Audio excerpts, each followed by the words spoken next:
আল্লাহ তুমি আমার গুনাহগার উম্মতকে বাঁচাও।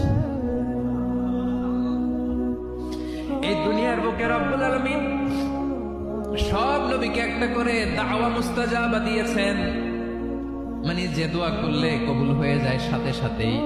দাও বিহা, দুনিয়ার সব নবীরা ওই দোয়াটা দুনিয়ায় করে ফেলেছে। সব নবীকে আল্লাহ একটা করে দোয়া দিয়েছেন, নবী দোয়া করলেই কবুল। সব নবীরা ওই দোয়া করে ফেলেছে দুনিয়াতে। বিশ্ব নবী বলেন আমি করি নাই। ওয়া ইন্নী আখতাবিউ দাওয়াতি শাফাআতান লি উম্মতি ইয়াউমাল কিয়ামাহ, আমার ওই স্পেশাল দোয়াটা আমি দুনিয়ার বুকে কঠিন বিপদে পড়েও কোনোদিন করি নাই। আমি আমার স্পেশাল দোয়াটা কিয়ামতের দিন আমার গুনাহগার উম্মতকে সুপারিশের জন্য রেখে দিয়েছি। আল্লাহ বলবেন নবীর ফারাসাক, মাথা তোলেন, আর কাটবেন না। বিশ্ব নবী মাথা তুলবেন, আল্লাহ বলবেন